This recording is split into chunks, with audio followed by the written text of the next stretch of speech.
రాజన్న సిరిసిల్ల జిల్లా వేములవాడలో ఓ రైతుపై కానిస్టేబుల్ లాఠీ జులిపించాడు. కాగా పట్టణంలోని అయ్యేరుపల్లికి చెందిన రాజు అనే రైతు మామిడిపల్లికి వెళ్లి తిరిగి వేములవాడకు వస్తుండగా మార్గ మధ్యలో ట్రాఫిక్ పోలీసులు అడ్డుకున్నారు.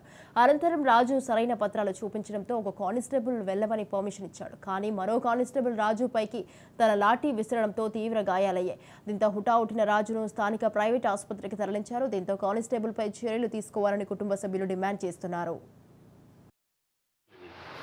గంటలు వస్తున్నా ఇంట్లో కొంచెం అర్జెంట్ పని తొందర వస్తూ అలా వస్తూ ఆపిరు. ఆపిన తర్వాత అన్నాడు దాన్ని అర్జెంట్గా వెళ్ళాలి అన్నాను.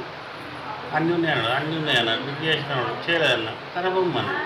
ఇప్పుడు మన అయితే నాకు కొంచెం అర్జెంట్ అని చెప్పి నేను వెళ్ళేసరికి తర్వాత ఇంకొక వ్యక్తి ఉన్నాడు అతను కట్టుకొని చేసాడు. నేను చిన్న చెప్పినా కదా అని ఏదో పుట్టింది సరే అనుకొని వెళ్ళేసినాను పెట్టి కొంచెం దూరం వచ్చిన తర్వాత నాకు కట్టుకున్నాడు పెట్టింది.